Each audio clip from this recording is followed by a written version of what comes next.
ರಾಜ್ಯದಲ್ಲಿ ಅಸ್ಪೃಶ್ಯ ಜನಾಂಗಕ್ಕೆ ಸೇರಿದಂಥ ಕೆಲವು ಸಮುದಾಯಗಳು ಹೆಚ್ಚಿನ ಸಂಖ್ಯೆಯಲ್ಲಿರ್ತಕ್ಕಂಥ ಮಾದಿಗ ಸಮುದಾಯಕ್ಕೆ 1950ರಲ್ಲಿ ಸಂವಿಧಾನಬದ್ಧವಾಗಿ ಜಾರಿಗೆ ತಂದಿರತಕ್ಕಂಥ ಮೀಸಲಾತಿ ಸೌಲಭ್ಯ ಸಿಗ್ತಾ ಇಲ್ಲ ಅಂತೇಳಿ ಹೋರಾಟವನ್ನು ಪ್ರಾರಂಭ ಮಾಡಿ ಇಂದಿಗೆ 30 ವರ್ಷಗಳಾಗಿದೆ. 30 ವರ್ಷಗಳ ಹೋರಾಟದಲ್ಲಿ ಅನೇಕರು ಪ್ರಾಣ ಕಳ್ಕೊಂಡಿದ್ದಾರೆ.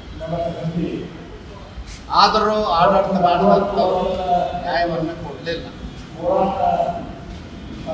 ಕೊಟ್ಟ ನೆಪ ಹೇಳಿ ಆಯೋಗಗಳನ್ನು ರಚನೆ ಮಾಡಿದ್ರು.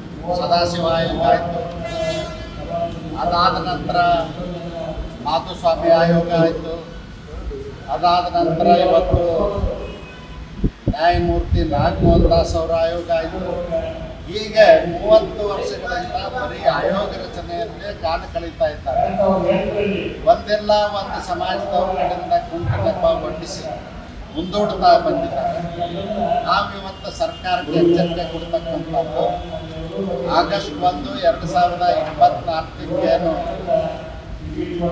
ಸರ್ವೋಚ್ಚ ನ್ಯಾಯಾಲಯ ತೀರ್ಪು ಕೊಟ್ಟಿದೆ.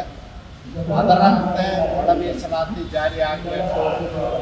ನಮ್ಮ ಬೇಡಿಕೆ ಇರ್ತಕ್ಕಂಥದ್ದು ಎಲ್ಲ ಸಮುದಾಯಗಳ ಒಪ್ಪಿಗೆ ಪಡೆದು ಮಾಜಿ ಕಾನೂನು ಸಚಿವರಾಗಿರ್ತಕ್ಕಂಥ ಮಾಧುಸ್ವಾಮಿ ಅವರು ವರದಿಯನ್ನು SC ಜನಾಂಗಕ್ಕೆ, ಅದರಲ್ಲಿ ಮಾದಿಗರಿಗೆ 6%, ಸದಾಶಿವ ಆಯೋಗದಲ್ಲಿ 6 ಇತ್ತು. ಅದರಂತೆ ಚಲವಾದಿ ಸಮಾಜದವರಿಗೆ ಸದಾಶಿವ ಆಯೋಗದಲ್ಲಿ 5 ಇತ್ತು. ಅದನ್ನು 5 ಅದರಂತೆ ಗೋವಿ ಲಂಬಾಣಿ ಬಂಜಾರ ಸಮುದಾಯಗಳಿಗೆ 3% ಇತ್ತು. ಅದನ್ನು 4% ಹೆಚ್ಚು ಮಾಡಿದ್ವಿ. ಮತ್ತು ಅಲೆಮಾರಿ ಜನಾಂಗದವ್ರಿಗೆ ಈ ಜನಾಂಗವನ್ನು ಪೈಪೋಟಿ ಮಾಡ್ತಕ್ಕಂಥ ಶಕ್ತಿ ಇಲ್ಲಂಥವ್ರಿಗೆ ಪ್ರತ್ಯೇಕ 1% ಮಾಡಿದ್ವಿ. ಹೀಗೆ 17% ಮೀಸಲಾತಿಯನ್ನು ಹಂಚಿಕೊಂಡಿದ್ವಿ. ನ್ಯಾಯಸಮ್ಮತವಾಗಿತ್ತು. ಮತ್ತು UPA ಗೌರ್ಮೆಂಟ್ ಇದ್ದಾಗ ಮನಮೋಹನ್ ಸಿಂಗ್ ಅವರು ಪ್ರಧಾನಮಂತ್ರಿ ಇದ್ದಾಗ ಕಾಂಗ್ರೆಸ್ಸಿನ ನೇತೃತ್ವದ UPA ಸರ್ಕಾರದ 10 ವರ್ಷದ ಅವಧಿಯಲ್ಲಿ ಲಂಬಾಣಿ, ಬೋವಿ, ಕೊರಮ, ಕೊರ್ಚನ್ನ ತೆಗಿಬೇಕು ಅಂತೇಳಿ ರಾಜ್ಯ ಸರ್ಕಾರಕ್ಕೆ ಅಭಿಪ್ರಾಯ ಕೇಳಿದ್ರು. ಬೊಮ್ಮಾಯಿ ಅವ್ರ ಸರ್ಕಾರ ಇದ್ದಂಥ ಸಂದರ್ಭದಲ್ಲಿ ನಾವು ವರದಿಯನ್ನು ಕಳಿಸಿದ್ವಿ ಕೇಂದ್ರಕ್ಕೆ.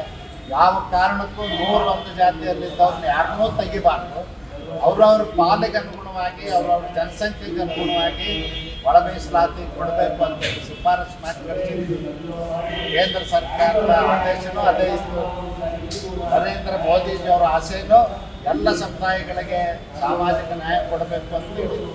ನರೇಂದ್ರ ಮೋದಿಜಿಯವರು ಹೇಳಿದಂಥ ಒಂದು ಮಾತು ಏನಂದರೆ, ಒಳ ಮೀಸಲಾತಿ ಅಂತಕ್ಕಂಥದ್ದು ಸಾಮಾಜಿಕ ನ್ಯಾಯ ಅಲ್ಲ, ವೋಟ್ ಬ್ಯಾಂಕ್ ರಾಜಕಾರಣ ಅಲ್ಲ, ಸಾಮಾಜಿಕ ನ್ಯಾಯಕ್ಕಾಗಿ ಒಳ ಮೀಸಲಾತಿ ಕೊಟ್ಟಿಗೆ ನನ್ನ ಸರ್ಕಾರ ಬಂದಿದೆ ಅಂತೇಳಿ ಸುಪ್ರೀಂ ಕೋರ್ಟಿಗೆ ಅಫಿಡವಿಟ್ ಹಾಕಿ ಕೊಡಿಸಿದ್ರು.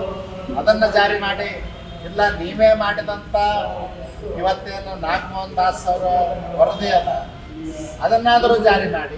ಒಟ್ಟಾರೆ 16ನೇ ತಾರೀಕಿನೊಳಗಾಗಿ ಜಾರಿ ಮಾಡಬೇಕು.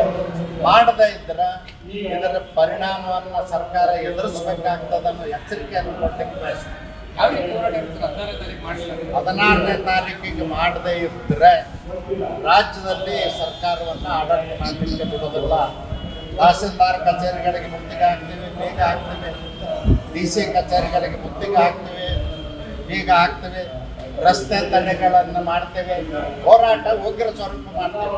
ಯಾವ ರೀತಿ ಸ್ವಾತಂತ್ರ್ಯಕ್ಕಾಗಿ ಮಹಾತ್ಮ ಗಾಂಧೀಜಿಯವರ ನೇತೃತ್ವದಲ್ಲಿ ಅಸಹಕಾರ ಚಳವಳಿ ಇತ್ತು, ಅಂಥ ರೀತಿಯ ಅಸಹಕಾರ ಚಳವಳಿಯನ್ನು ಮಾಡಲಿಕ್ಕೆ ನಾವು ಇವತ್ತು ಎಚ್ಚರಿಕೆಯನ್ನು ಕೊಡಲಿಕ್ಕೆ ಮೀಟಿಂಗ್ ನಾವೇನು ಹೇಳಕತ್ತೀವಿ, ಸರ್ಕಾರಕ್ಕೆ ಅಧಿಕಾರ. ನಿಮಗೇನಾದರೂ ಸರಿ ಅನ್ನಿಸದೇ ಇದ್ದರೆ ಸರಿಪಡಿಸುವಂಥ ಅಧಿಕಾರ ನಿಮಗಿದೆ. ಸಬ್ಜೆಕ್ಟು ಕರೆಕ್ಷನ್ ಮಾಡಿ. ನಾವೇನು ಯಾವುದನ್ನು ಹೀಗೆ ಆಗ್ಬೇಕು ಅನ್ನೋದಲ್ಲ. ಒಳ ಮೀಸಲಾತಿ ಜಾರಿ ಮಾಡಿ ಎಲ್ಲರಿಗೂ ಅದರ ಪಾಲು ಸಿಗಿ. ಒಬ್ಬರು ತಿಂತಾ ಇರೋದು ಉಳಿದವ್ರು 99 ಮಂದಿ ನೋಡ್ಕೊತ ಕೂಡೋದಲ್ಲ.